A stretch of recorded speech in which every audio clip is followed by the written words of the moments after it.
If you want to grow your business and specifically grow your profits, which I would like to think you want to do, you're more likely going to have to stop doing things versus adding more. And that's something that I've learned along my journey. And so in this video, I want to share 10 things that I actually quit doing in my business so that we could grow faster and be more profitable. Let's dive in. Welcome back, guys. Greg here with Alt Agency, and we train and coach agency owners and expert freelancers on how to grow and scale their business to hit six-figure months profitably and with a lean and mean team.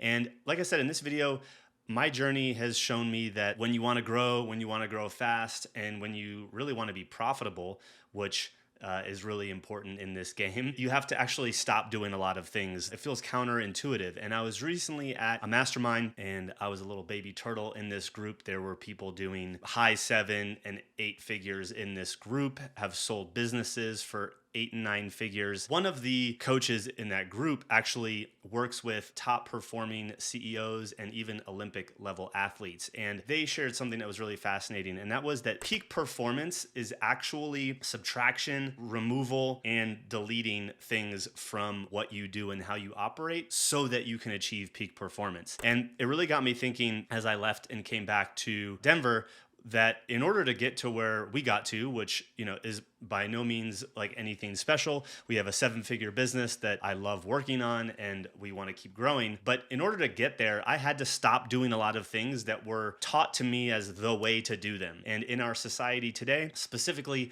in growing an online business, it feels like everyone's telling you to add, and you got to do this and you got to do that. And what I've found is oftentimes a lot of those strategies don't work and won't work for you. And it's the subtraction that actually makes a difference. And so I wanted to kind of share 10 things that I've done or quit doing in my business that had a huge impact on our growth and specifically profitability. So number 1 is doing custom projects. So as an agency owner or an expert freelancer, you probably got started like I did doing custom projects. It gave you the ability to work with a variety of people, acquire expertise and skills, and deliver your client a result while making an income. But that very thing is the thing that prevents you from going to the next level. Now, having served over 500 entrepreneurs that are in the kind of the service space, I see that wall somewhere between 25 and 40K, 45K a month in revenue, where you really start to feel the friction of, okay, I don't have much capacity left. The customization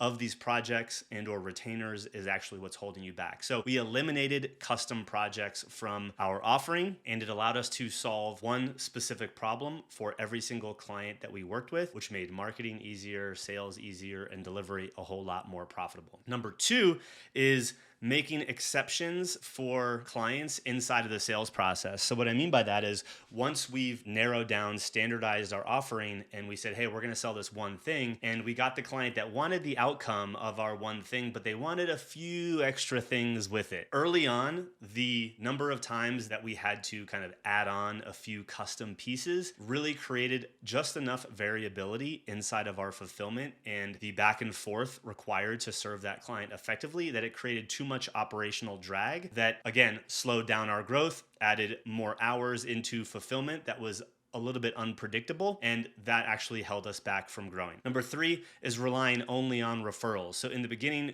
again, we got traction from getting clients and saying, hey, do you know somebody else? Which again is a strategy that you should always do, but it's not as predictable and repeatable. And so we had to learn the skill of paid acquisition. We had to learn the skill of creating content that will attract our ideal audience. And so I had to quit just saying, hey, hopefully this person refers me, which kind of goes into the next one, networking. So many of the people we talk to and have worked with literally just have gotten to where they've gotten to off of referrals and networking. Again, great. But when you want to grow and control growth and have profitability, the ability to consistently bring leads in, consistently convert a certain percentage of those leads into clients and serve them and get them results is a key piece of being able to scale a business, especially if you want to build a business that can run without you. If the referrals and the networking all come back to you as the owner, it's very much founder dependent. No one's going to really want to buy a business like that. And it's going to be really difficult to escape it as the owner so that it can run without you, which I think a lot of people want to build a business that can run without them. Number 5, counter to what a lot of people say, is sending proposals. Here's the great thing. When you specialize down into one offer, one solution, you don't need a proposal anymore, because all of your marketing, all of your sales process, your sales conversation is presenting your prospect with the one thing. If they don't want the one thing, we don't deviate from it, and we move on to the next prospect. And so the time, money, effort, headache that I've seen is too many to count, and it's really not worth your time. And most of you are probably giving away all of your strategy in that process anyway, and then they go and run with it on their own. Number 6 is responding to RFPs. Depending upon where you're at inside your business, you might work with companies large enough that they are doing a request for proposal, where they're saying, hey, we just want an RFP, which is basically code for tell us exactly what you're going to do, and we're either going to take that exact same request for proposal and give it to the agency we actually like, or we're going to try to do it in-house. And I see so many people spend hours and hours and hours building out these amazing proposals for projects for free to only not get them. And that's time and money spent that could have been directed towards getting clients that will actually give you money. So no more RFPs. We quit doing RFPs. Number 7, adapting to other people's definition of success. It's very easy to scroll through Facebook, Instagram, TikTok, whatever, and see people that are ahead of you. If you don't know where you want to go or the type of business that you want to create, beyond just revenue, lifestyle, how many hours do you work? What type of clients do you have? What number is enough for you? Then it's very easy to say, oh, I see insert guru name or influencer name, and I'm going to chase after a $10 million a year business because that's what they have and it seems possible. I was very guilty of that. And all that does is enter you into a race that you will often feel like you're losing. And you'll also feel like you didn't actually want to enter that race in the first place. It's like you feel like you're losing, you feel like you're falling behind, and you're like, but what am I falling behind? Why do I feel this way? And it's because you're not at someone else's level and you just are playing in their game because you just chose to arbitrarily have their goal be your goal. So we need to quit adopting other people's definition of success and spend the time, which by the way is hard and takes time, to define what success looks like for you inside of your business. Number 8 is serving clients that only looked at us as labor and or treated us as labor. Now, caveat, like most agencies and service providers, if you've positioned yourself as the labor, you will obviously get treated like that. We were guilty of that too. We also found ourselves in conversations where they didn't really necessarily value our expertise. They valued the fact that we were going to be, hands to keyboard doing the work for them. And whether that showed in the initial conversation or that showed, 3 to 6 months into the relationship, nonetheless, at some point, we were getting treated like an internal employee. Whether you see that up front or you see that somewhere in the middle of the experience, for me personally, that was something that we did not like the feeling of, and we quit. We positioned ourselves to sell an outcome, a result. And we even have conversations around, hey, who internally is going to run with these sorts of things that are more of the admin, because we don't do that. We do this. We install this engine. We build out this thing for you. We help you achieve this result, but you're going to need a few of these pieces internally as well. Who's responsible for that? Because it's not us. And we really got smart about communicating who was a good fit and who wasn't, so that we would not end up in that situation just feeling like we had 20 different bosses and we were glorified employees. Number 9 is seeking validation from others.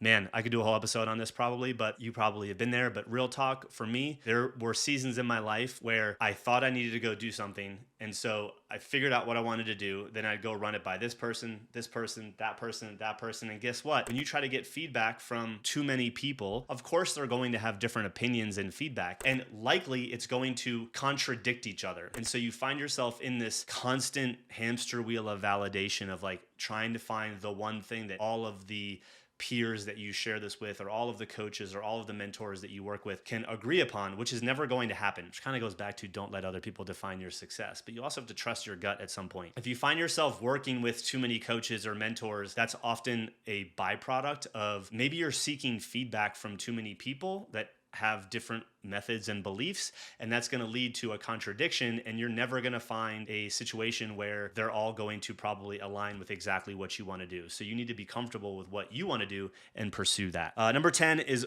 working as much as possible. Are there times where you need to push hard and, put some effort in and work overtime? Yes. But if that's your default mode of operating and there's literally no margin for you to think, marinate, and be creative, you're never going to innovate. And I found myself in this place when you're constantly seeking to fill any white space on your calendar with work, you actually rob yourself of the margin that allows you to think and innovate and ruminate on ideas that you've been considering, new products, new ways to improve your existing offering. And so you find yourself kind of in that hamster wheel of, always responding to things because you're always available to the business, but having the ability to step back, insert more time off, honor the weekends, shut down at 5, 6 p.m. and truly disconnect from work, you actually give yourself the pockets for things to play out in your head and think about the business in new ways and new perspective that allow you to come back energized versus always feeling like you're running on empty. Bonus one, number 11, bonus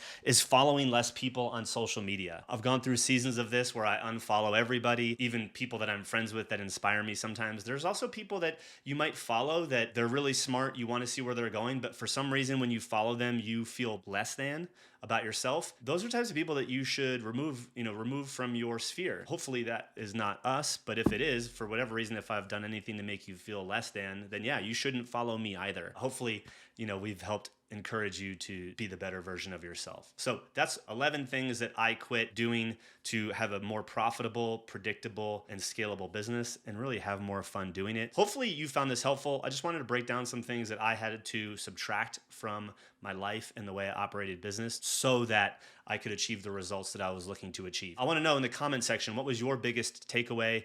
Maybe which of the things that I shared do you feel like you might have to quit doing in order to hit the goals that you have over the next 3, 6, and 12 months. Hope you enjoyed this episode, and we'll see you in the next one. And in the meantime, I got a couple other videos you can check out over here that kind of talk about the business model that we've adapted and evolved so that we could have this profitable business as well. Talk soon.